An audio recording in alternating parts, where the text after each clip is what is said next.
ꯑꯍꯥꯟꯕ ꯃꯛꯇꯗ ꯃꯌꯥꯝꯕꯨ ꯆꯦꯅꯦꯜ ꯑꯁꯤꯒꯤ ꯃꯥꯏꯀꯩꯗꯒꯤ ꯇꯔꯥꯝꯅ ꯑꯣꯛꯆꯕꯒ ꯂꯣꯏꯅꯅ ꯏꯀꯣꯛꯅꯣꯅ ꯈꯨꯔꯨꯝꯖꯔꯤ꯫ ꯃꯌꯥꯝꯒꯤꯗꯃꯛꯇ ꯉꯁꯤꯁꯨ ꯅꯨꯡꯉꯥꯏꯔꯕ ꯋꯥꯔꯤ ꯃꯆꯥ ꯑꯃ ꯄꯨꯗꯨꯅ ꯂꯥꯛꯆꯔꯤ꯫ ꯋꯥꯔꯤ ꯑꯁꯤꯒꯤ ꯃꯃꯤꯡꯅ ꯏꯔꯥꯡ ꯇꯧꯕꯤ ꯏꯇꯩꯃ꯫ ꯋꯥꯔꯤ ꯑꯁꯤꯕꯨ ꯏꯕꯤꯔꯛꯄꯅ ꯑꯕꯦ ꯊꯥꯡꯖꯝ꯫ ꯍꯧꯖꯤꯛ ꯃꯌꯥꯝꯒꯤ ꯃꯐꯝꯗ ꯋꯥꯔꯤ ꯑꯁꯤ ꯈꯨꯗꯣꯜ ꯇꯝꯖꯔꯛꯂꯒꯦ, ꯃꯌꯥꯝ ꯄꯨꯟꯅ ꯇꯥꯃꯤꯟꯅꯔꯁꯤ꯫ ꯑꯩꯒꯤ ꯇꯉꯥꯡꯂꯪ ꯆꯤꯟꯕꯥꯜꯅ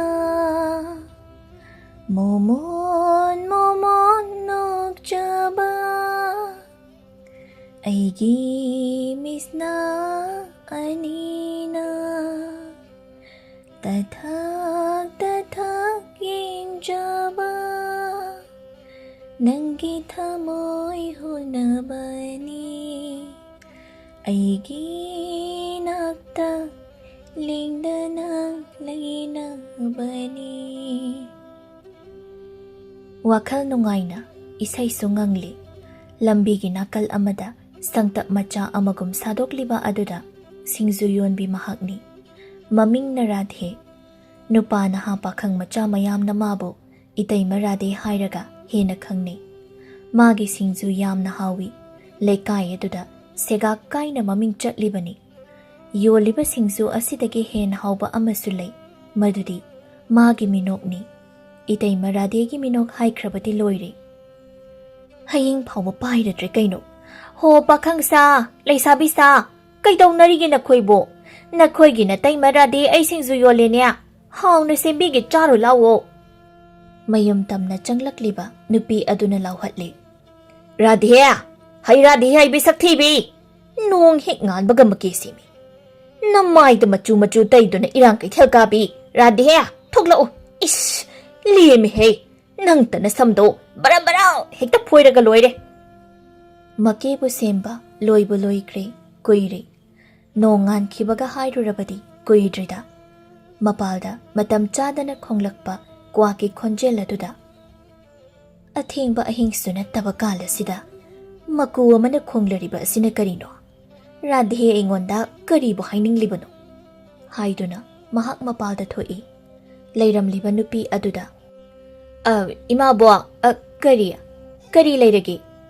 ꯁꯥꯎꯔꯪꯅꯕ ꯃꯤꯠꯌꯦꯡ ꯑꯃꯅ ꯌꯦꯡꯗꯨꯅ, ꯍꯩ, ꯅꯪꯅ ꯇꯧꯔꯤꯕꯁꯦ ꯀꯩꯅꯣ? ꯍꯥ? ꯀꯩꯅꯣ ꯍꯥꯏꯕꯅꯤ ꯅꯪꯅ ꯇꯧꯔꯤꯁꯦ? ꯍꯣ ꯀꯩꯅꯣ? ꯂꯋꯥꯏ ꯂꯦꯝꯐꯨ ꯑꯁꯤꯗ ꯍꯦꯛꯇ ꯃꯔꯥꯛꯄ ꯑꯁꯤꯕꯣ? ꯏꯪꯅ ꯇꯞꯅ ꯀꯩꯅꯣꯗꯣ ꯍꯥꯏꯕ ꯌꯥꯗ꯭ꯔꯣ? ꯀꯔꯤꯒꯤ ꯏꯪ ꯇꯞꯄ? ꯅꯪ ꯀꯥ ꯑꯃ ꯌꯥꯝꯅ ꯍꯦꯟꯖꯤꯜꯂꯕꯅꯤ꯫ ꯑꯁꯨꯝ ꯍꯣꯏ ꯏꯕꯦꯝꯃ, ꯅꯪꯁꯦ ꯂꯨꯍꯣꯡꯉꯨꯔꯕꯅꯤ꯫ ꯍꯧꯖꯤꯛꯅ ꯅꯄꯥꯝ ꯑꯁꯤꯗ ꯍꯜꯂꯛꯇꯨꯅ ꯂꯩꯔꯤꯕ ꯅꯪ ꯃꯁꯤ ꯀꯔꯤꯒꯤ ꯈꯪꯗꯦ? ꯁꯣꯝꯕꯨ ꯀꯅꯥꯅꯣ? ꯑꯩꯒꯤ ꯄꯨꯟꯁꯤꯒꯤ ꯃꯔꯝꯗ ꯄꯨꯔꯥꯟ ꯐꯥꯛꯇꯨꯅ ꯅꯩꯅꯔꯤꯕ ꯅꯪꯕꯨ ꯀꯅꯥꯅꯣ? ꯃꯩꯆꯧꯔꯣ? ꯄꯟꯗꯤꯠꯂꯣ? ꯍꯩ ꯇꯧꯉꯝꯕꯤ, ꯅꯪ ꯁꯤꯅꯤꯡꯕ꯭ꯔꯥ ꯅꯪ? ꯇꯧꯉꯝꯂꯤꯁꯦ ꯅꯪꯅꯤꯅꯦ, ꯃꯤꯒꯤ ꯃꯌꯨꯝꯁꯤꯗ ꯂꯥꯛꯂꯒ꯫ ꯍꯩ ꯔꯥꯙꯦ ꯍꯥꯏꯕꯤ ꯑꯐꯥꯎꯕꯤ, ꯀꯔꯤꯒꯤꯅꯣ ꯅꯪꯅ ꯑꯩꯒꯤ ꯏꯆꯥꯅꯨꯄꯥ ꯑꯗꯨꯕꯨ ꯃꯩꯊꯦꯝ ꯇꯧꯗꯨꯅ ꯐꯥꯅꯕ ꯍꯣꯠꯅꯔꯤꯕ? ꯀꯔꯤ? ꯅꯣꯛꯄꯨ ꯅꯣꯛꯆꯅꯤꯡꯗ꯭ꯔꯥ? ꯍꯥꯍꯥꯌꯣ, ꯉꯝꯃꯤꯗꯀꯣ, ꯉꯝꯃꯤ, ꯌꯥꯝꯅ ꯉꯝꯃꯤꯀꯣ꯫ ꯅꯪꯒꯤ ꯅꯆꯥꯅꯨꯄꯥ ꯑꯗꯨꯕꯨ ꯑꯩꯅ ꯐꯥꯅꯕ ꯍꯣꯠꯅꯕ ꯍꯥꯏꯕ? ꯑꯩ ꯑꯃꯨꯛꯇ ꯄꯦꯟꯅ ꯑꯗꯨꯝ ꯅꯣꯛꯈꯤꯒꯦꯗ꯫ ꯑꯁꯤ ꯍꯥꯏꯔꯒ ꯄꯦꯟꯅ ꯅꯣꯛꯆꯩ꯫ ꯃꯥꯒꯤ ꯎꯁꯤꯠꯇꯕ ꯃꯇꯧ ꯑꯗꯨꯗ ꯊꯥꯒꯣꯏꯁꯨ ꯃꯈꯨꯠ ꯈꯨꯕꯥꯛ ꯑꯅꯤꯗꯨ ꯀꯂꯛ ꯄꯦꯟꯅ ꯈꯨꯗꯨꯅ ꯍꯥꯏ, ꯑꯩꯒꯤ ꯏꯆꯥꯅꯨꯄꯥ ꯐꯥꯒꯦꯅ ꯈꯜꯂꯤꯗꯣ ꯑꯣꯏꯊꯣꯛꯇꯕꯅꯦ, ꯈꯪꯉꯨ, ꯑꯩ ꯆꯠꯂꯦ꯫ ꯍꯣ ꯐꯥꯗꯦꯀꯣ, ꯑꯩ ꯀꯅꯥꯒꯤ ꯅꯨꯄꯥ ꯅꯍꯥ ꯐꯥꯖꯗꯦ꯫ ꯔꯥꯙꯦ ꯀꯧꯕꯤ ꯑꯩꯗꯤ ꯍꯤꯡꯅꯕ ꯑꯗꯨ ꯂꯝꯕꯤꯒꯤ ꯄꯥꯈꯟ ꯃꯆꯥꯗꯨꯗ ꯁꯤꯡꯖꯨ ꯌꯣꯟꯖꯕꯅꯤ꯫ ꯍꯣ ꯅꯆꯥꯅꯨꯄꯥꯗꯨꯅ ꯂꯥꯛꯂꯒ ꯑꯩꯒꯤ ꯁꯤꯡꯖꯨꯗꯣ ꯍꯣ ꯆꯥꯕꯤꯔꯕ? ꯑꯣ ꯆꯥꯕꯤꯍꯟꯅꯣ, ꯁꯤꯡꯖꯨ ꯌꯣꯟꯕꯗ ꯏꯔꯥꯡ ꯇꯧꯕꯤ, ꯅꯣꯛꯐꯦꯠ ꯇꯧꯁꯤꯜꯂꯒ, ꯅꯨꯄꯥ ꯅꯍꯥ ꯁꯨꯝꯕꯤ, ꯅꯪꯒꯤ ꯅꯇꯧ ꯄꯨꯝꯅꯃꯛ ꯑꯩꯅ ꯂꯣꯏꯅ ꯈꯪꯕꯖꯥꯠꯅꯤ꯫ ꯌꯥꯝꯅ ꯈꯪꯉꯤꯀꯣ, ꯌꯥꯝꯅ ꯈꯪꯉꯦꯕ, ꯍꯣ ꯌꯥꯝꯅ ꯈꯪꯉꯦꯕ ꯅꯪ꯫ ꯍꯣ ꯈꯪꯉꯤ, ꯑꯩꯗꯤ ꯌꯥꯝꯅ ꯈꯪꯉꯤ꯫ ꯁꯦ ꯅꯪꯗꯤ ꯍꯥꯏꯔꯨꯅꯨ, ꯏꯁꯤꯡ ꯃꯅꯨꯡꯗ ꯉꯥꯅꯞ ꯉꯥꯊꯤꯅ ꯆꯠꯄ ꯐꯥꯎ ꯎꯕ ꯉꯝꯕ ꯃꯤꯅꯤ꯫ ꯉꯛꯆꯔꯤꯗ ꯑꯣꯟꯊꯣꯛꯅ꯫ ꯑꯌꯨꯛ ꯌꯦꯟꯗꯥ ꯑꯁꯤꯗ ꯃꯤꯒꯤ ꯏꯪꯈꯣꯜ ꯃꯇꯣꯟ ꯑꯁꯤꯗ ꯇꯣꯡꯕꯤꯔꯤꯕ ꯀ꯭ꯋꯥꯛ ꯑꯣꯏꯔꯦ꯫ ꯅꯈꯣꯏ ꯀꯅꯥ ꯂꯩ? ꯅꯥꯎꯔꯤ ꯄꯨꯊꯣꯔꯛꯎ, ꯅꯥꯎꯔꯤ ꯃꯔꯨꯗꯣ ꯑꯆꯧꯕ ꯈꯜꯂꯛꯎ, ꯀ꯭ꯋꯥꯛ ꯆꯥꯎ ꯑꯃ ꯀꯥꯞꯀꯦ꯫ ꯑꯁꯨꯝꯅ ꯍꯥꯏꯔꯛꯄ ꯑꯁꯤꯗ ꯊꯥꯒꯣꯏ ꯍꯦꯟꯅ ꯑꯗꯨꯝ ꯁꯥꯎꯅꯤꯡꯅ, Hey, Tongambi, Abu Quack Chow Gaina, Nung, Nasamaru Amani, Horito, shit nana put at Posoido go. Aigi, Itanu Pabu go wigano. No petão na radihena. Nangina tanupado. Ho, Abu Uda na lingam ye. Kamay daw siya ba imabo? Haye, asumay ni gihekta haye. Hay ba? Hay, hanggoy ni hey. Ay gichado, bakang ni, bakang. Adusu, seng trik, seng libo bakang. Lukrabi nang ni itanu pa bakang bo. Moy tiyam daw doon na bhana bo hot na riba. Ay nakangay. Taw no hay riba sini. Masidagi makataan hek taw raba. Tagoy iti kangan ka dabani. Asi hay raga tagoy, prap thoki. Rade na tawa isabu sada na hayhawi. Kari thokchay na hayja sarin. Migi mayum sidabu taway na laklaga. Tanbutan din niya. Is, macha na pado na ingon de irang hauraga. Kangoy rado, horin de ay tawgib. Makhoy daw sa tithangi. Bibaril na, radegi patpamapada changlak to na leplay. Mana bo hayday. Nokpet, momon. Eteima, nangi punchi sa. Untok na bunungay na hingida. Mawongi wani, mawong tamalhan ba? Mawongi mini day koy di piba. Nokpet daw riba egi chinbala sige marumda. Ningam da ba, nungay ta ba? Tu chungbo wari kaya malay kribo po nita. Kana amana di kang bidedo. Punchigi malaba yum amagi yum tagtagi yutarak pa noong gumbanida. Hay riba si Eteima. Ho piba. Punchirol hay ba siya? Ting naraga kangi hay duni. Nungay na layringay ay gimiwat ba layroy. Kum amada hek puthaba matamdadi sisi. Jingkat pinaba mi kana layroy. Nungay ba matamda na pun ni hek saruk yamin na ba. Aduga ay gi awaba matam amada na kana hek laytaba. Eteima bu kayang waragine. Ay na uri ba sakta machine di awaba gi mami amata kalande. Piba, sida wo punchini. Kaidawi haigi haiduna, warasu wana, awaba pumbado, loini he kauktokduna, se. Jinbal sida, sumthangi machugum, machu sangduna, nokpetaw jaribanida. Eteimadi, maduna suhena yamna pakjayda. Singju hauriba. Eteimagi mamon minok ni karini. As, pakang kayagi thamoydi soidana kairamlani bo. Asum naga haijulakpa asida, harauba ama pauna, nokpetaw na hai. Keda yari brado, nang sukaluni. Ako'y balayrang aduda karamba ko'y muna bungang ningi. Chahina bunambo porasu Eteima di kekini hairibasini. Nadra niya, kanakang ni. Kwangjeng ba ko'y mo may hek turabaso. Eteima giwari sa, untok na bunungayri. Ado Eteima, ayamuk chalaki, ko nalaki. Kaino? Pot pa mamanga siya leplaga, singjuga amata chara roidro. Yumda tabag amali hauriye, amugla aso ay laki. Rade na wakala mataw do na hay. Ado di ngay ko, singzubo ko. Eteima, ay ko nala aga charage. Buko hay banimi nang bo. Eteima na silgalaw gada ba nate da. Sisi, nakoy na mado, mahabo pijaw hay ba. Mahaw hango, kamdaw gi hango ba. Hay raga, singzu sem do na pi, taway na piri bani. Tagoy da pizahan gi hay na taw bani. Tagoy hay binupido. Sakta nungshida na mana lawi, pibaril na machanupani, pibaril na hay. Eteima na pirabani na lawbutaba nini.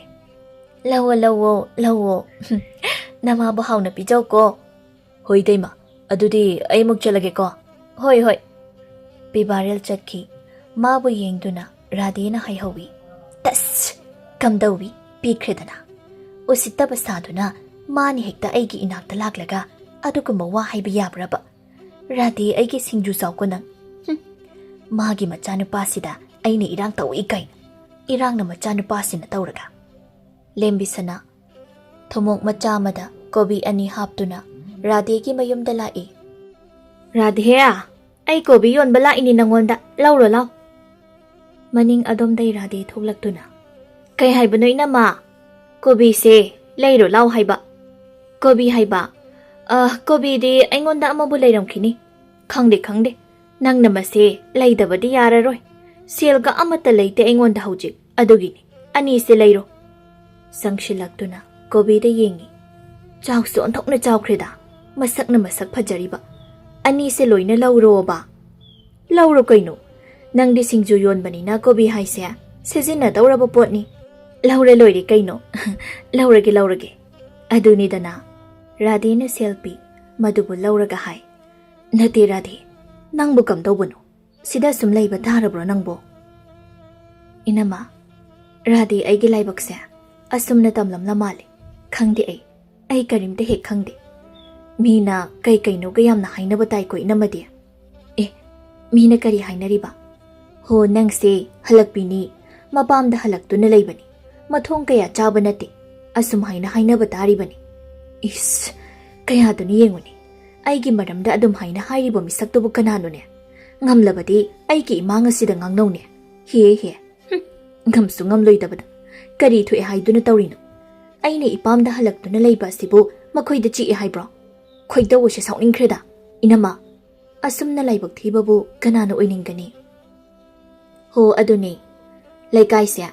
Miwa ngang bayam na lay hairiba sini. Masa-masagi mathawdaw do na layke hainadi khande. Migi machil kanana men bangamlude haiduni da inama. Ay kaysu khande. Ngangning ba makay ngang najasano. Ay na mawama talawdi. Ho aduni. Adumay ni hek khando. Nang bukalagto na makoy na panghaida hainariba ni haina khando. Ado, Radhiya. Pakhang machasing na hainabada nanggi momon minokto. Mataw yam na lay haina tay ko. Masida nokphet taw na.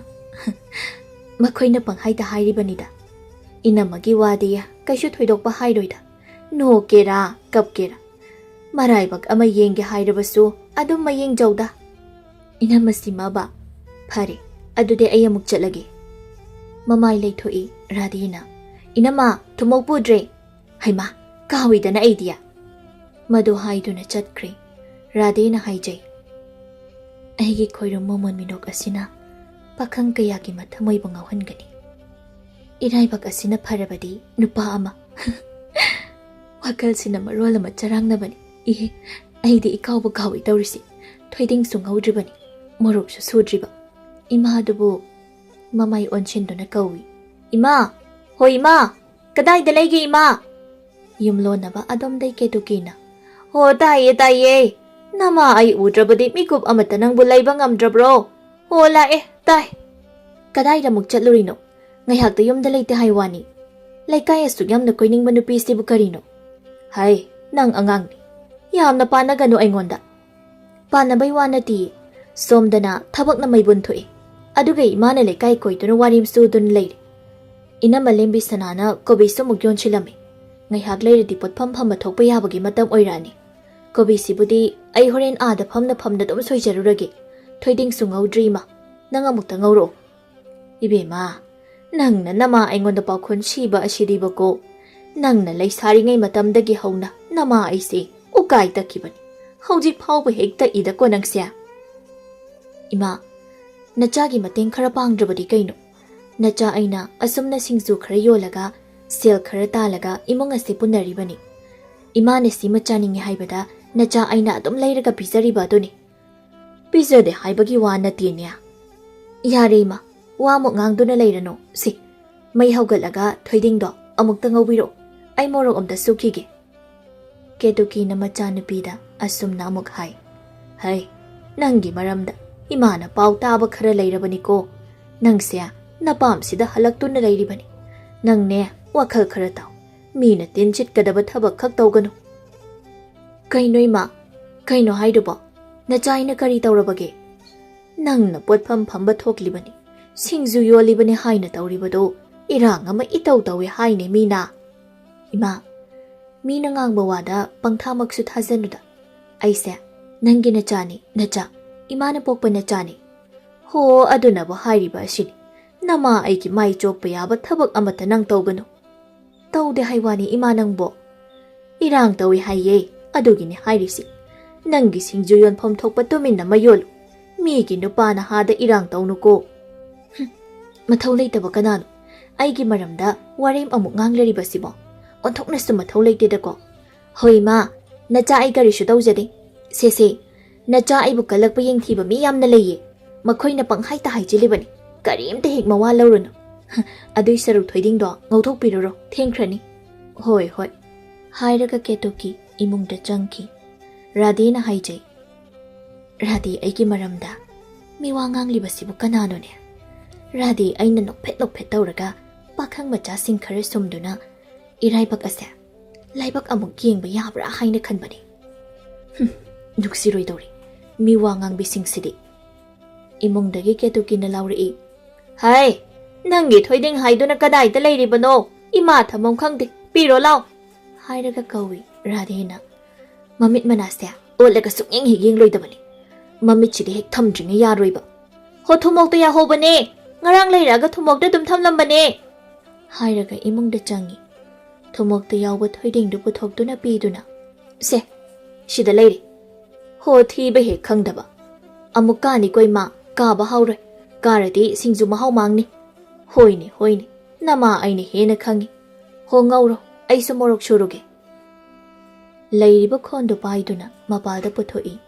Nungsada phauduna thamlamba morok yawba yangkoktugi manakta famduna.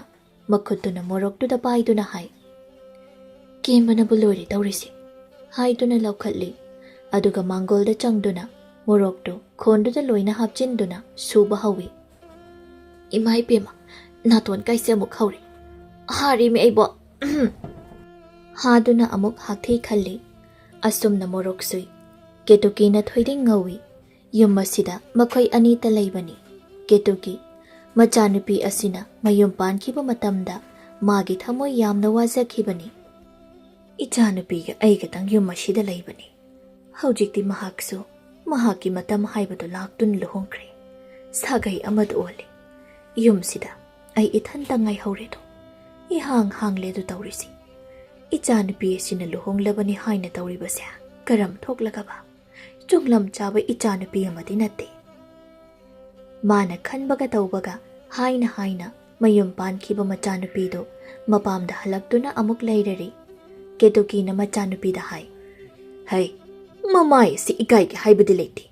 Nokphet tauraga dum leine. Hai, aina hairise nangonda nanadubu shendrana branya. Radhe noklam madu chap leptuna mamada yengduna hai. Kainoi ma kaino haiba aise hojik punok trabadi kapo hairo. Hai, nang si hojik napamda halaktuna leiribani. Napamda halaktuna leire haibagi karisu nungaitaba nangki nasada phaudabra haibani. Kaigi nungaitaba noima. Aidi nungaithokani. Nungaithokna hingke haiduna thawoina ipamasida halaktuna ai leibani. Ima, naya nupado machinga matawi. Magi nupi aibu nungsiba mahakna sungam ngamde. Ipuroibana aibu otpiye. Kari tawbagi aina mafam aduda punchi ase. Wana lenduna leirugani. Leiroi, sunglai leiroi. Shida nungaina aina leigani. Radhe mayum palurabani. Mafam aduda chanadraduna. Mapuroibanasu thausadraduna. Mahak mapamda halaktuna leibani. Mapamda halaktuna leire haibagi nungaitaba wakhal. Magi masada karisu phaude. Karisu khande. Magi thokpa nungainabu oina mafam ashida leire. Kari tawjaruni haibage. Aibu sakthi bro. Aibu sakthi bi nupi raba. Kai kandabada. Nupabu mahak matantaro. Kok thonga malaina. Mana aibu mirai rabani. Aduna hojikti aisu iningtamna hinglagani. Naningtamna hingba yamna pamra haibu banang soiroi ko leiman chanba. Mashida Radhena noktuna. Ho change hairibani ni idea. Leiman do thune chanjarage. Mashi kari nun hi. Imagi bema. Nangbo imana karam haina ngangnarasiga. Ima kari su khanuse. Haujikti nacha aisya. Nacha aigi thokpa nungainaba mongda hingladabani. Mawamata ina laude. Aibu usitte hekta yabro makhoina. Nang nupi ni kaung koi bema. Yare haibani ima. Ngangkhrion thokna. Kai chage na ngangningi no khangde. No uko nang no papam jaba ichani. Asumna amuk halaktuna mapam da laikibani. Pungso adum haujinki Radhi singju yonba thoknaba thaurang tauba amuk haurakli. Somdana thagoi magi mangola duda leptuna isai saktuna jagoi sari. Thekpa nauba yamna pamjaba mahakni. Isai sakpadasu makhol mawa yamna phai. Mina taningba haibadu oi. Nokphet tauna isai sakli. Bibarelso makuta singju mayom adu paiduna yomda changlei. Mangolda mamana jagoi isai tauduna leiribadu oi. Haijai. ꯑꯩꯈꯣꯏ ꯃꯥꯒꯤ ꯖꯒꯣꯏꯒ ꯏꯁꯩ ꯁꯤꯒꯗꯤꯕꯀꯣ ꯀꯅꯥꯅ ꯇꯥꯅꯤꯡꯅꯤ ꯍꯥꯏꯗꯨꯅ ꯁꯛꯏꯕ ꯏꯁꯩꯅꯣ ꯈꯪꯗꯦ ꯀꯅꯥꯝꯇꯅꯁꯨ ꯇꯥꯕ ꯅꯠꯇꯦ ꯁꯨꯃꯥꯡꯗꯨꯗ ꯂꯦꯞꯇꯨꯅ ꯃꯃꯥꯕꯨ ꯌꯦꯡꯗꯨꯅ ꯍꯥꯏ ꯃꯥ ꯅꯨꯡꯁꯥ ꯁꯥꯔꯀꯥꯟꯗ ꯁꯤꯗ ꯀꯔꯤꯅꯣ ꯇꯧꯔꯤꯗꯨꯕꯣ ꯏꯁꯩꯅꯤ ꯀꯥꯏꯅ ꯁꯨꯔꯕꯨ ꯑꯗꯨꯃꯥꯏꯅ ꯋꯥꯡꯅ ꯋꯥꯡꯅ ꯆꯤꯡꯂꯗꯤ ꯅꯈꯅꯥꯎꯒꯤ ꯃꯔꯤꯒ ꯂꯣꯏꯅ ꯇꯠꯄ ꯇꯥꯔꯤ ꯊꯥꯒꯣꯏ ꯁꯥꯔꯝꯕ ꯖꯒꯣꯏ ꯁꯛꯂꯝꯕ ꯏꯁꯩꯗꯨ ꯂꯦꯞꯇꯨꯅ ꯃꯆꯥꯅꯨꯄꯥꯅ ꯍꯥꯏꯔꯤꯕꯗꯨ ꯈꯨꯝꯃꯤ ꯍꯩ ꯀꯩꯅꯣ ꯅꯪꯅ ꯑꯃꯨꯛ ꯁ꯭ꯋꯥꯏꯗ ꯆꯔꯥꯡꯅꯔꯛꯏꯕꯁꯤꯅ ꯏꯃꯥ ꯅꯪ ꯖꯒꯣꯏ ꯏꯁꯩ ꯇꯧꯕꯗ ꯋꯥꯔꯝꯃꯅꯤ ꯁꯤꯡꯖꯨꯅꯤ ꯁꯤ ꯑꯣꯏꯅ ꯆꯥꯎ ꯊꯥꯒꯣꯏ ꯃꯥꯒꯤ ꯃꯆꯥꯅꯨꯄꯥꯅ ꯁꯤꯡꯖꯨ ꯀꯥꯏꯅ ꯄꯜꯂꯛꯄ ꯑꯗꯨꯗ ꯃꯕꯨꯛꯅꯤꯡꯗ ꯆꯤꯡꯅꯕ ꯑꯃ ꯐꯥꯎꯔꯛꯏ ꯃꯃꯤꯠ ꯑꯅꯤꯗꯨ ꯂꯪꯊꯣꯛꯇꯨꯅ ꯍꯪꯉꯤ ꯀꯔꯤ ꯁꯤꯡꯖꯨ ꯍꯥꯏꯕ ꯀꯗꯥꯏꯗꯒꯤ ꯁꯤꯡꯖꯨꯅꯣ ꯅꯪꯅ ꯂꯩꯔꯛꯏꯕ ꯅꯪꯅ ꯄꯨꯔꯛꯂꯤꯕ ꯁꯤꯡꯖꯨꯗꯣ ꯀꯅꯥꯗꯒꯤ ꯂꯩꯔꯛꯄꯅꯣ ꯁꯦꯡꯅ ꯍꯥꯏꯌꯨ ꯄꯤꯕꯥꯔꯦꯜꯅ ꯍꯦꯛꯇ ꯍꯥꯏ ꯌꯥꯝꯅ ꯍꯥꯎꯕ ꯁꯤꯡꯖꯨꯅꯤ ꯏꯃꯥ ꯃꯤ ꯄꯥꯈꯪ ꯂꯩꯁꯥꯕꯤ ꯃꯌꯥꯝ ꯑꯃꯅ ꯃꯥꯒꯤ ꯁꯤꯡꯖꯨꯁꯦ ꯍꯥꯎꯋꯦ ꯍꯥꯎꯋꯦ ꯍꯥꯏꯗꯨꯅ ꯆꯥꯅꯕ ꯍꯣꯠꯅꯔꯤꯕꯅꯤ ꯃꯗꯨ ꯀꯅꯥꯗꯒꯤ ꯂꯩꯔꯛꯄꯅꯣ ꯍꯥꯏꯕꯅꯦ ꯏꯇꯩꯃꯔꯥꯗꯒꯤ ꯁꯤꯡꯖꯨ ꯄꯣꯠꯐꯝꯗꯒꯤ ꯂꯩꯔꯛꯄꯅꯤ ꯊꯥꯒꯣꯏ ꯃꯥꯅ ꯆꯤꯡꯅꯔꯝꯕꯗꯨ ꯆꯥꯅꯅꯃꯛꯀꯤ ꯆꯨꯝꯂꯕ ꯑꯗꯨꯗ ꯁꯥꯎꯅꯤꯡꯕ ꯑꯃ ꯐꯥꯎꯅ ꯍꯥꯏ ꯀꯔꯤ ꯔꯥꯙꯦꯒꯤ ꯁꯤꯡꯖꯨ ꯂꯩꯔꯛꯏ ꯀꯥꯏꯅ ꯃꯗꯨ ꯀꯅꯥ ꯆꯥꯅꯤ ꯍꯥꯏꯗꯨꯅ ꯅꯪꯅ ꯄꯨꯔꯛꯂꯤꯕꯅꯣ ꯍꯥ ꯏꯃꯥꯕꯨ ꯄꯤꯖꯒꯦ ꯍꯥꯏꯗꯨꯅ ꯊꯑꯣꯏꯅ ꯂꯩꯔꯛꯄꯅꯤ ꯀꯩꯅꯣ ꯏꯃꯥ ꯆꯥꯎꯁꯦ ꯌꯥꯝꯅ ꯍꯥꯎꯕꯅꯤ ꯏꯃꯥꯕꯨ ꯌꯥꯝꯅ ꯄꯤꯖꯅꯤꯡꯕ ꯑꯩꯅ ꯀꯌꯥꯗꯨꯅ ꯌꯦꯡꯉꯨꯅꯍꯦ ꯍꯩ ꯅꯪꯅ ꯇꯧꯔꯤꯁꯦ ꯀꯔꯤꯅꯣ ꯍꯥꯏꯕꯅꯤ ꯃꯗꯨꯒꯤ ꯅꯨꯄꯤ ꯃꯃꯤꯠ ꯌꯦꯛꯄꯤ ꯃꯃꯥꯏ ꯉꯥꯡꯍꯟꯕꯤ ꯃꯥꯒꯤ ꯃꯅꯥꯛꯇ ꯆꯠꯀꯅꯨ ꯃꯥꯅ ꯌꯣꯟꯕ ꯁꯤꯡꯖꯨ ꯆꯥꯒꯅꯨ ꯍꯥꯏꯅ ꯏꯃꯥꯅ ꯅꯪꯉꯣꯟꯗ ꯍꯥꯏꯕ ꯅꯠꯇ꯭ꯔꯣ ꯀꯔꯤꯒꯤꯅꯣ ꯅꯪꯅ ꯅꯃꯥ ꯑꯩꯅ ꯍꯥꯏꯕ ꯋꯥꯗ ꯏꯟꯗ꯭ꯔꯤꯕ ꯀꯩꯅꯣ ꯏꯃꯥ ꯁꯤꯡꯖꯨ ꯆꯥꯕꯕꯨ ꯀꯩꯗꯧꯒꯦ ꯃꯤ ꯑꯇꯩꯅ ꯌꯣꯟꯕ ꯁꯤꯡꯖꯨꯗꯣ ꯍꯥꯎꯇꯦ ꯃꯍꯥꯎ ꯑꯃꯠꯇ ꯌꯥꯎꯗꯦ ꯏꯇꯩꯃ ꯔꯥꯙꯦꯅ ꯌꯣꯟꯕ ꯁꯤꯡꯖꯨꯒꯤ ꯃꯍꯥꯎꯁꯤꯗꯤ ꯍꯥꯏ ꯀꯥꯟꯗꯦꯗ ꯏꯃꯥ ꯍꯔꯤ ꯃꯁꯤ ꯌꯦꯡꯉꯨꯅꯦ ꯃꯁꯤ ꯌꯥꯝꯅ ꯍꯦꯟꯖꯤꯜꯂꯦ ꯍꯥꯏꯕꯅꯤ ꯃꯁꯤ ꯍꯦꯟꯖꯤꯟꯕ ꯅꯠꯇꯦ ꯏꯃꯥ ꯃꯗꯨꯒꯤ ꯅꯨꯄꯤꯗꯣ ꯍꯜꯂꯛꯄꯤꯅꯤꯅꯦꯍꯦ ꯍꯜꯂꯛꯄꯤ ꯃꯥꯒꯤ ꯃꯅꯥꯛꯇ ꯈꯛ ꯆꯪꯒꯅꯨ ꯏꯕꯨꯡꯉꯣ ꯃꯍꯥꯛꯇꯣ ꯌꯥꯝꯅ ꯊꯧꯉꯝꯕ ꯃꯤꯅꯤ ꯃꯥꯅ ꯅꯣꯛꯐꯦꯠ ꯇꯧꯔꯒ ꯅꯨꯄꯥ ꯄꯥꯈꯪꯁꯤꯡꯕꯨ ꯁꯨꯝꯅꯕ ꯐꯥꯅꯕ ꯍꯣꯠꯅꯔꯤꯕ ꯃꯗꯨ ꯅꯪꯗꯤ ꯈꯪꯂꯤꯔꯣꯏꯅꯦ ꯃꯤ ꯁꯨꯝ ꯅꯣꯛꯆꯕꯅꯤ ꯀꯩꯅꯣ ꯃꯥꯒꯤ ꯃꯤꯅꯣꯛꯇꯨꯗ ꯅꯨꯄꯥ ꯀꯌꯥ ꯑꯃꯒꯤ ꯃꯊꯃꯣꯏꯗꯤ ꯄꯪꯊꯔꯦꯅꯦ ꯌꯥꯝꯅ ꯇꯧꯍꯩꯗꯕ ꯊꯕꯛꯅꯤ ꯃꯗꯨ ꯃꯈꯣꯏꯁꯤꯡꯗꯨꯒꯤ ꯃꯔꯛꯇ ꯏꯕꯨꯡꯉꯣ ꯅꯪꯁꯨ ꯌꯥꯎꯔꯤꯕꯅꯤ ꯍꯦꯔ ꯏꯃꯥꯅ ꯀꯔꯤ ꯈꯪꯗꯅ ꯑꯩꯕꯨ ꯆꯨꯝꯕꯨ ꯆꯨꯝꯗ꯭ꯔꯣ ꯑꯩꯅ ꯍꯥꯏꯔꯤꯁꯦ ꯏꯕꯨꯡꯉꯣ ꯋꯥꯈꯜ ꯈꯜꯂꯨ ꯅꯪ ꯅꯨꯄꯤꯁꯨ ꯅꯠꯇꯕ ꯅꯪꯅ ꯀꯔꯤꯒꯤꯅꯣ ꯁꯤꯡꯖꯨꯕ ꯑꯗꯨꯛ ꯌꯥꯝꯅ ꯄꯥꯝꯂꯤꯕ ꯆꯥꯅꯤꯡꯉꯨꯔꯤꯕ ꯀꯩꯅꯣ ꯏꯃꯥ ꯅꯨꯄꯥꯗꯤ ꯁꯤꯡꯖꯨꯒ ꯆꯥꯕ ꯌꯥꯗꯦ ꯀꯥꯏꯅ ꯍꯥꯏꯕ꯭ꯔꯣ ꯍꯣ ꯍꯦꯟꯃꯜꯂꯦ ꯍꯥꯏꯕ ꯁꯤꯡꯖꯨꯁꯦ ꯇꯨꯃꯤꯟꯅ ꯆꯥꯎ ꯊꯥꯒꯣꯏ ꯍꯦꯟꯅ ꯁꯥꯎꯅꯤꯡꯉꯤ ꯃꯥꯅ ꯔꯥꯙꯦꯒꯤ ꯃꯅꯥꯛꯇ ꯆꯠꯂꯨꯕ ꯋꯥꯐꯝꯗꯨ ꯑꯃꯨꯛ ꯅꯤꯡꯁꯤꯡꯉꯤ ꯁꯤꯡꯖꯨ ꯃꯌꯣꯝꯗꯨ ꯎꯕꯗ ꯍꯦꯟꯅ ꯁꯥꯎꯅꯤꯡꯗꯨꯅ ꯃꯍꯥꯛꯅ ꯍꯥꯏ ꯃꯥꯒꯤ ꯔꯥꯙꯦ ꯍꯥꯏꯕꯤꯗꯨꯅ ꯌꯣꯟꯕꯤ ꯁꯤꯡꯖꯨ ꯑꯗꯨꯕꯨ ꯑꯩꯅ ꯆꯥꯒꯗ꯭ꯔꯥ ꯀꯅꯥꯒꯤ ꯁꯤꯡꯖꯨ ꯂꯥꯛꯇꯅ ꯂꯪꯈꯤꯒꯦ ꯈꯪꯅꯤ ꯑꯁꯤ ꯍꯥꯏꯔꯒ ꯁꯨꯃꯥꯡꯗ ꯁꯠ ꯀꯨꯝꯊꯗꯨꯅ ꯃꯆꯥꯅꯨꯄꯥꯒꯤ ꯃꯈꯨꯠꯇꯒꯤ ꯁꯤꯡꯖꯨ ꯃꯌꯣꯝꯗꯨ ꯇꯥꯞꯃꯨꯟꯗꯨꯅ ꯅꯥꯀꯜ ꯑꯗꯣꯝꯗ ꯂꯥꯛꯇꯅ ꯂꯪꯁꯤꯈꯤ ꯑꯗꯨꯒ ꯍꯥꯏ ꯈꯪꯕ꯭ꯔꯥ ꯃꯥꯅ ꯄꯤꯕ ꯄꯣꯠ ꯑꯩꯅ ꯆꯥꯒꯗꯕ ꯅꯠꯇꯦ ꯑꯗꯨꯒ ꯏꯕꯨꯡꯉꯣ ꯅꯪꯁꯨ ꯃꯥꯒꯤ ꯄꯣꯠꯐꯝꯗ ꯃꯇꯨꯡꯗ ꯈꯛ ꯆꯪꯕ ꯌꯥꯔꯣꯏ ꯁꯤꯡꯖꯨ ꯆꯥꯕꯁꯨ ꯌꯥꯔꯣꯏ ꯃꯥꯗꯣ ꯍꯜꯂꯛꯄꯤꯅꯤ ꯃꯥꯅ ꯅꯪꯕꯨ ꯐꯗꯕ ꯍꯣꯠꯅꯩ ꯍꯥꯏꯕꯁꯦ ꯅꯪ ꯅꯁꯥꯅ ꯈꯪꯉꯨ ꯆꯠꯊꯣꯛꯑꯣꯗ ꯀꯗꯥꯏꯗꯒꯤ ꯋꯥꯅꯣ ꯏꯇꯩꯃ ꯔꯥꯙꯦꯅ ꯑꯩꯕꯨ ꯐꯥꯅꯕ ꯍꯣꯠꯅꯩ ꯀꯥꯏꯅ ꯏꯃꯥ ꯑꯗꯨꯒꯨꯝꯕ ꯋꯥꯗꯣ ꯃꯇꯨꯡꯗꯒ ꯍꯥꯏꯔꯛꯀꯅꯨꯀꯣ ꯃꯤꯅ ꯇꯥꯈ꯭ꯔꯒ ꯅꯆꯥ ꯑꯩꯕꯨ ꯂꯥꯟꯅ ꯈꯟꯈꯤꯅꯤ ꯑꯩꯅ ꯍꯥꯏꯔꯤꯕꯁꯦ ꯑꯁꯦꯡꯕꯅꯤ ꯃꯤꯅ ꯃꯥꯒꯤ ꯃꯔꯝꯗꯒ ꯀꯔꯤꯅꯣ ꯌꯥꯝꯅ ꯉꯥꯡꯅꯔꯕꯅꯤ ꯏꯃꯥ ꯅꯪ ꯀꯩꯅꯣꯝꯃ ꯇꯧꯔꯦꯍꯦ ꯁꯤꯡꯖꯨ ꯑꯍꯥꯎꯕꯁꯦ ꯆꯥꯎ ꯍꯥꯏꯅ ꯊꯑꯣꯏꯅ ꯂꯩꯕꯤꯔꯛꯑꯒ ꯍꯦꯛ ꯂꯪꯁꯤꯈꯤꯗ ꯆꯥꯔꯨꯅꯣ ꯑꯃꯠꯇ ꯍꯌꯦꯡꯈꯩꯒ ꯑꯃꯠꯇ ꯂꯩꯔꯛꯑꯣꯏ ꯑꯁꯨꯝꯅ ꯍꯥꯏꯔꯝꯂꯒ ꯃꯍꯥꯛ ꯏꯃꯨꯡꯗ ꯆꯪꯈꯤ ꯊꯥꯒꯣꯏꯅ ꯃꯆꯤꯜꯗ ꯍꯥꯏꯖꯍꯧꯏ ꯀꯌꯥꯗ ꯉꯝꯂꯤꯕ ꯅꯨꯄꯤꯅꯨ ꯌꯦꯡꯉꯨꯅꯤ ꯑꯗꯨꯛ ꯋꯥꯍꯩ ꯀꯟꯅ ꯑꯩꯅ ꯃꯉꯣꯟꯗ ꯉꯥꯡꯂꯝꯂꯕ ꯑꯗꯨꯕꯨ ꯀꯔꯤꯁꯨ ꯊꯋꯥ ꯁꯥꯗꯅ ꯃꯥꯅꯦ ꯏꯆꯥ ꯅꯨꯄꯥꯁꯤꯗ ꯁꯤꯡꯖꯨꯒ ꯌꯣꯝꯂꯒ ꯄꯤꯔꯛꯏꯕ ꯃꯥꯒꯤꯁꯦ ꯇꯧꯒꯦ ꯌꯥꯎꯅ ꯊꯑꯣꯏꯅ ꯇꯧꯔꯤꯅꯦꯕ ꯑꯩꯕꯨ ꯎꯁꯤꯠꯇ꯭ꯔꯗꯨꯅ ꯊꯑꯣꯏꯅ ꯇꯧꯔꯤꯅꯦꯕ ꯑꯩꯅꯦ ꯉꯁꯤꯅꯦꯀꯣ ꯈꯣꯏꯗꯧꯁꯦ ꯁꯨꯝ ꯁꯥꯎꯒꯠꯂꯛꯀꯅꯤꯀꯣ ꯑꯩꯕꯨ ꯃꯥꯒꯤ ꯄꯣꯠꯐꯝꯗꯨꯗ ꯍꯦꯛꯇ ꯆꯠꯂꯒ ꯈꯠꯅꯔꯨꯔꯁꯤꯔꯅꯦ ꯈꯠꯅꯕꯁꯨ ꯑꯃꯨꯛ ꯃꯤꯒꯤ ꯃꯃꯥꯡꯗ ꯐꯖꯗꯦ ꯍꯥꯏꯅ ꯇꯧꯕꯅꯤꯅꯦ ꯃꯥꯅꯦ ꯃꯈꯥ ꯇꯥꯅ ꯍꯦꯛ ꯍꯦꯟꯖꯤꯜꯂꯛꯄꯗ ꯍꯜꯂꯛꯄꯒꯤ ꯁꯝꯗꯣ ꯁꯤꯠ ꯅꯥꯟꯅ ꯍꯦꯛꯇ ꯐꯣꯏꯒꯗꯕꯅꯤ ꯍꯦ ꯃꯥꯒꯨꯝꯕꯅ ꯑꯩꯒꯤ ꯏꯆꯥꯅꯨꯄꯥꯕꯨ ꯐꯥꯅꯕ ꯍꯣꯠꯅꯕ ꯃꯇꯤꯛꯂꯣ꯫ ꯃꯄꯨꯛꯅꯤꯡꯗ ꯑꯁꯨꯝꯅ ꯈꯜꯂꯤ꯫ ꯀꯔꯝꯕ ꯃꯃꯥ ꯑꯣꯏꯕꯤꯅ ꯃꯄꯥꯝꯗ ꯍꯜꯂꯛꯇꯨꯅ ꯂꯩꯕꯤ ꯑꯃꯕꯨ ꯃꯆꯥꯒꯤ ꯅꯨꯄꯤ ꯃꯃꯧ ꯑꯣꯏꯅ ꯂꯧꯁꯤꯟꯕ ꯄꯥꯝꯒꯅꯤ? ꯂꯩꯁꯥꯕꯤ ꯑꯅꯤꯈꯛ ꯂꯝꯕꯤꯗ ꯆꯠꯂꯤ꯫ ꯀꯨꯁꯨꯝꯅ ꯍꯥꯏ, ꯍꯣꯏ ꯏꯕꯦꯝꯃ, ꯑꯩꯈꯣꯏꯗꯤ ꯁꯤꯠꯇ꯭ꯔꯕꯅꯤꯅ ꯀꯔꯤꯗꯤ ꯎꯄꯥꯏ ꯂꯩ?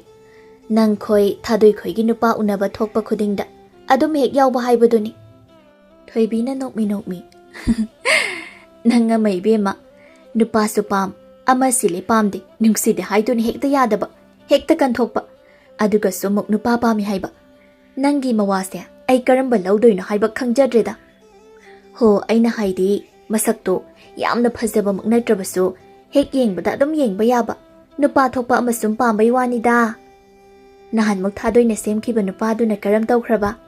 ꯏꯕꯦꯝꯃ, ꯅꯪꯅ ꯈꯪꯗ ꯇꯧꯔꯤꯅꯤ, ꯑꯗꯨꯕꯨ ꯅꯨꯄꯥꯅꯤ ꯀꯥꯏꯅ꯫ ꯃꯥꯒꯤ ꯁꯛ ꯑꯗꯨꯕꯨ ꯀꯔꯤꯅꯣ?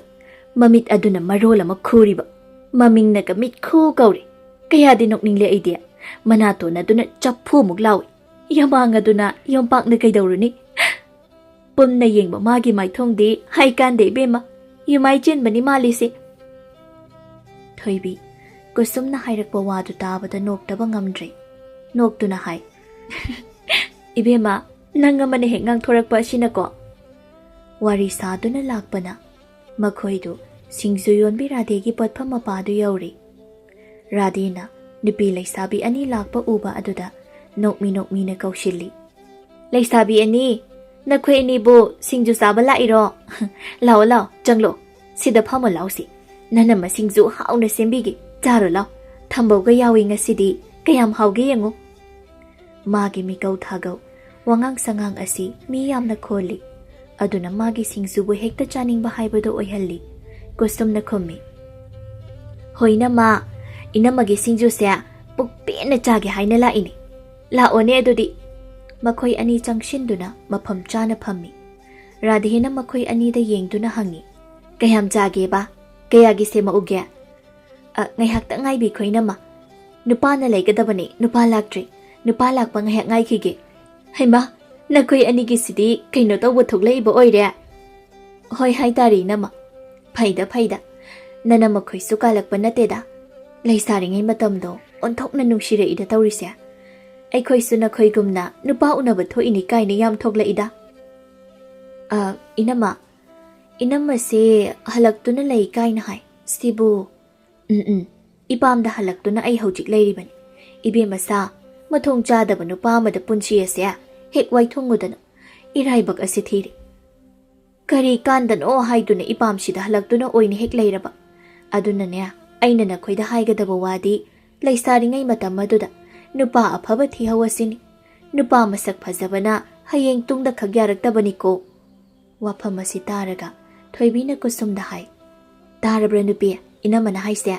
ꯁꯛ ꯐꯖꯕꯅ ꯌꯥꯄꯣꯟꯇꯦ ꯍꯥꯏꯁꯦ꯫ ꯑꯁꯤ ꯇꯥꯔꯒ ꯀꯩꯗꯧꯔꯒꯦ? ꯑꯗꯨꯅ ꯅꯪꯁꯨ ꯗꯥꯃꯤꯠ ꯈꯨꯗꯣ ꯑꯗꯨ ꯑꯣꯏꯅ ꯃꯥꯒ ꯑꯗꯨꯝ ꯅꯨꯡꯁꯤꯅꯔꯣ꯫ ꯆꯠꯊꯣꯛꯑꯣꯗ, ꯃꯥꯒꯤ ꯃꯃꯤꯡꯗꯣ ꯅꯪ ꯑꯩꯉꯣꯟꯗ ꯑꯃꯨꯛ ꯍꯟꯅ ꯄꯜꯂꯛꯀꯅꯨꯀꯣ꯫ ꯍꯩꯃꯥ, ꯃꯇꯥ ꯑꯃꯅꯤꯅ ꯅꯪꯗꯤ? ꯔꯥꯙꯦꯅ ꯍꯪꯉꯤ꯫ ꯅꯠꯇꯦ ꯏꯕꯦꯝꯃ, ꯅꯪꯕꯨ ꯅꯨꯄꯥꯒ ꯀꯣꯏꯗ꯭ꯔꯣ? ꯏꯅꯝꯃ, ꯀꯣꯏꯗꯦꯗ, ꯃꯩꯇ꯭ꯔꯕꯥꯛ ꯑꯁꯤꯗ ꯋꯥꯌꯣꯡ ꯆꯥꯕ ꯅꯨꯄꯥꯒ ꯑꯃꯠꯇ ꯂꯩꯇ꯭ꯔꯕ ꯃꯥꯜꯂꯦ꯫ ꯀꯩꯅꯣꯅꯦ ꯅꯪꯅ ꯉꯥꯡꯂꯤꯕꯗꯨꯕꯣ?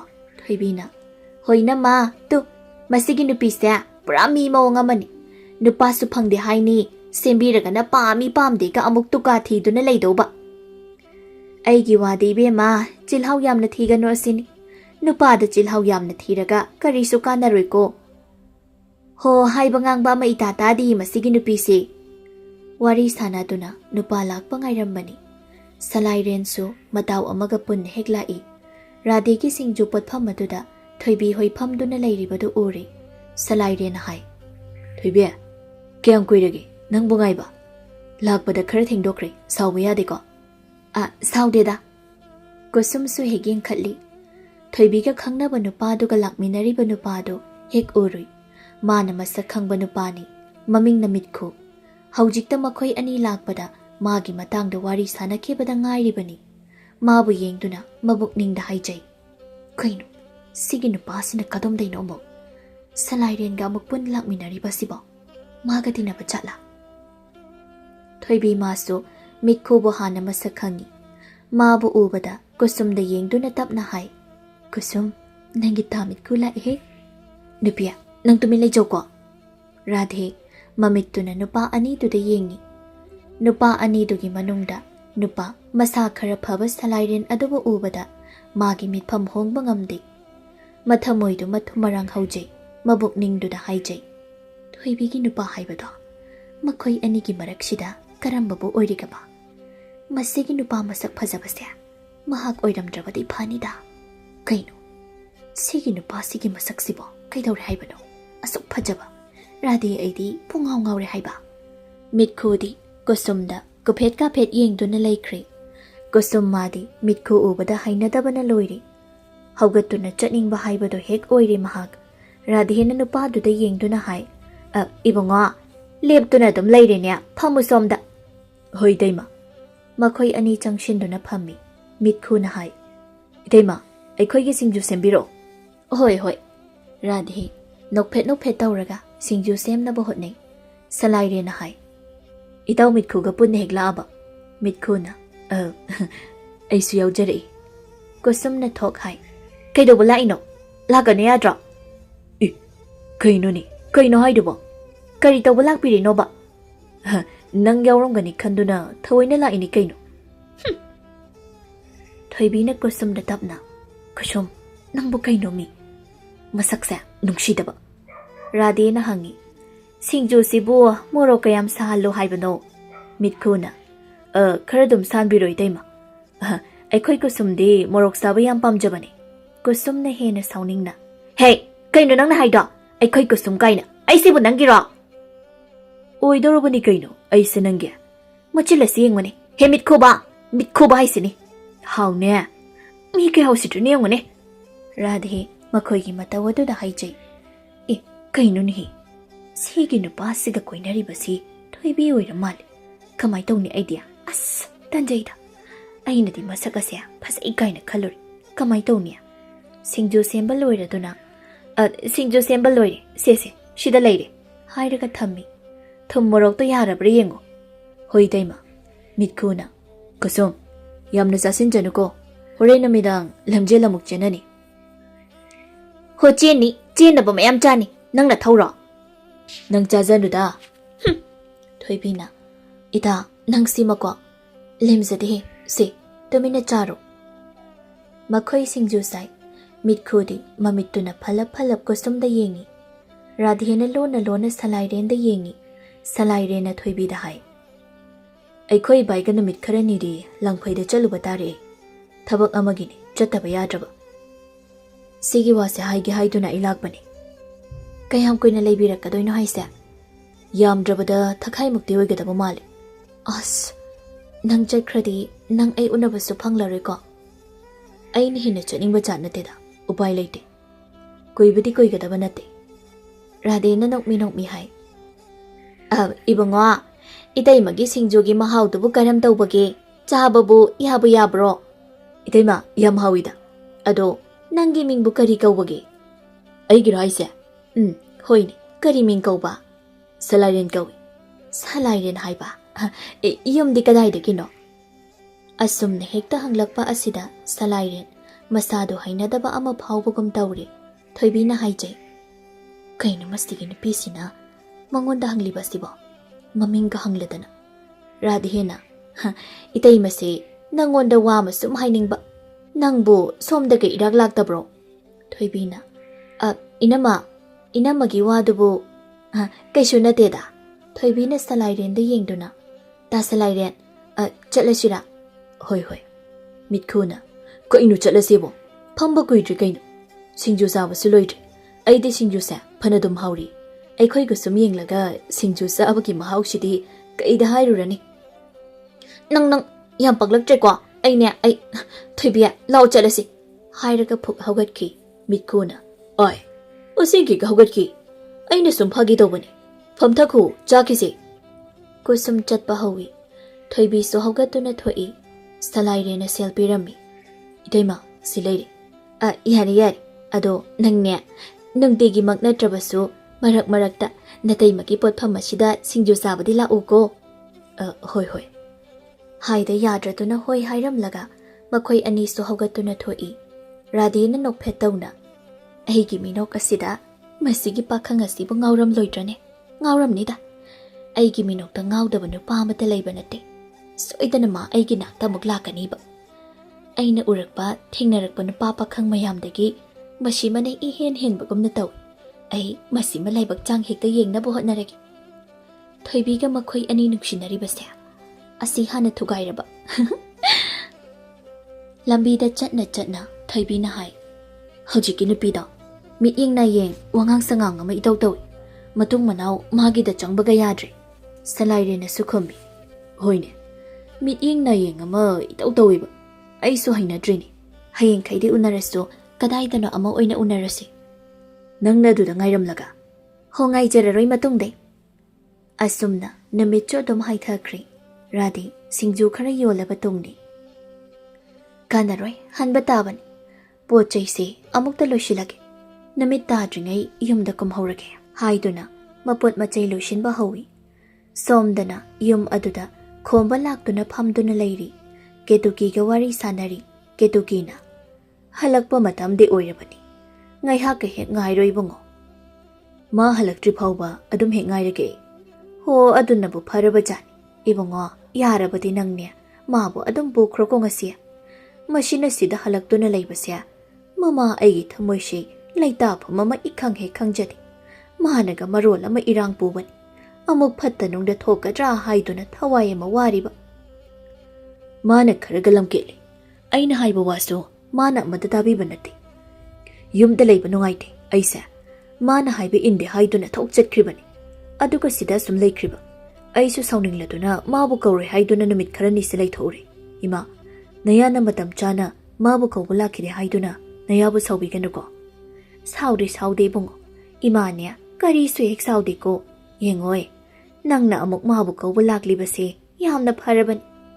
Haujikti na khoi ani yum haibado palabani. Asumaina khaibong leibagi phibamse imadi yamna pamjadi. Mina phattana hekta wangang na kidoiba. Adugi sarukne nungsi chandana leiminana bohno. Hoima. Thongalomda yengduna haijay. Madubu halaktine. Kaisu natrabadi phat nganna adum halakani. Thawaina ngairabadi halaklaroi. Nupadudo onchinduna amuk hai. Ibungo. Magi khanbada imase tasengna warabani. Haujikna singju yolibani haiduna tauriba khangtre. Ima tapna mabu warakba haibadunida. Nangna nupani mabu nangi makhada thamna bohano. Maning pangtam tamhanganuko. Hoima. Asumna hainaringai chairak asida Radhe makokda thumok aduma thangatuna mayumda changlai. Mangolda nupa amaga mamaga phamduna leiribadu ui. Haijay.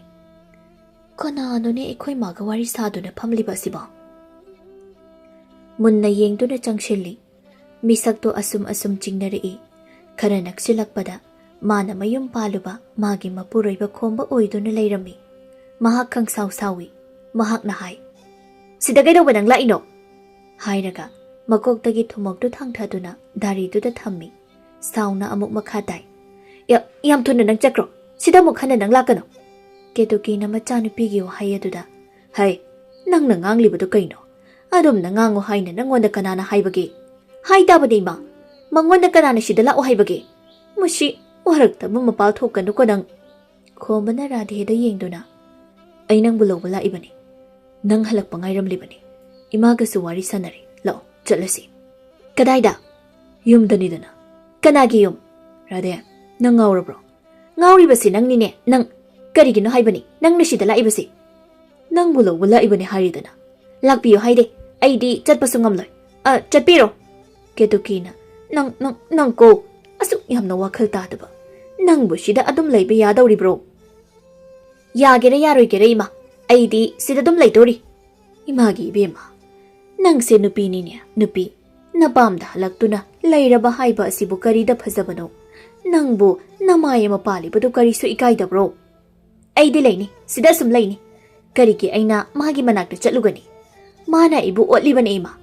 Mama machatangduna ibu otliba. Maphamduda aina wana lenbada. Imana di khangiroi ne. Khombana. Imaga igana nangi fanaba wa haiba aduda. Nangna du yamna sauriba dubu karigino. Karigi fanaba wa. ꯑꯩꯕꯨ ꯎꯀꯥꯏ ꯇꯛꯈꯤꯕ ꯅꯠꯇ꯭ꯔꯣ? ꯅꯣꯏꯒꯤ ꯑꯗꯨꯗ ꯄꯨꯟꯁꯤ ꯑꯁꯦ ꯋꯥꯅ ꯂꯤꯟꯗꯣꯏ ꯁꯔꯨꯛ ꯏꯄꯥꯝ ꯑꯁꯤꯗ ꯍꯜꯂꯛꯄꯤ ꯑꯣꯏꯔꯁꯨ ꯑꯩ ꯅꯨꯡꯉꯥꯏꯅ ꯂꯩꯖꯒꯦ, ꯆꯠꯄꯤꯈ꯭ꯔꯣ꯫ ꯀꯦꯇꯨꯀꯤꯅ ꯍꯩ ꯅꯪꯅꯦ ꯆꯩ ꯆꯥꯕ ꯁꯣꯏꯔꯣꯏꯀꯣ꯫ ꯃꯋꯥ ꯑꯃ ꯄꯨꯔꯣꯏꯕ ꯑꯃꯗꯕꯨ ꯑꯗꯨꯒꯨꯝꯕ ꯈꯣꯟꯗꯥ ꯁꯤꯖꯤꯟꯅꯕ ꯍꯧꯅꯕ꯭ꯔꯥ? ꯏꯃꯥ ꯀꯩꯒꯤꯅꯣ? ꯏꯃꯥꯅ ꯅꯨꯄꯥꯁꯤꯒꯤ ꯃꯤꯆꯪ ꯌꯥꯝꯅ ꯆꯪꯂꯤꯕꯁꯦ ꯅꯨꯄꯥꯁꯤꯕꯨ ꯀꯅꯥꯅꯣ? ꯅꯪ ꯐꯨꯔꯛꯑꯣ ꯍꯥꯏꯕ꯭ꯔꯣ? ꯈꯣꯝꯕꯅ ꯅꯪꯁꯦ ꯌꯨꯝ ꯄꯥꯜꯂꯕꯅꯤ, ꯍꯧꯖꯤꯛꯅ ꯅꯪꯒꯤ ꯈꯣꯡꯊꯥꯡ ꯍꯦꯟꯅ ꯂꯨꯔꯕꯅꯤ꯫ ꯑꯩ ꯅꯪꯕꯨ ꯂꯧꯕ ꯂꯥꯛꯏꯕꯅꯤ, ꯆꯠꯂꯁꯤ꯫ ꯆꯠꯂꯣꯏ ꯍꯥꯏꯕꯅꯤ, ꯅꯪꯒꯤꯁꯦ ꯋꯥ ꯌꯥꯝꯅ ꯉꯥꯡꯅꯕ ꯄꯥꯝꯂꯤꯕ꯭ꯔꯥ? ꯏꯃꯥꯒꯤ ꯏꯕꯦꯝꯃ, ꯅꯪꯕꯨ ꯑꯃꯨꯛꯇ ꯋꯥꯈꯜ ꯈꯜꯂꯨ ꯀꯩꯗꯧꯒꯦ? ꯈꯜꯂꯦ, 100 ꯈꯜꯂꯕ ꯃꯇꯨꯡꯗꯅꯤ ꯅꯆꯥ ꯑꯩꯅ ꯃꯁꯤꯒꯤ ꯐꯤꯔꯦꯞꯁꯦ ꯂꯧꯈ꯭ꯔꯤꯕ꯫ ꯑꯁ ꯀꯔꯝ ꯉꯥꯡꯅꯅꯤ ꯅꯪꯁꯦ?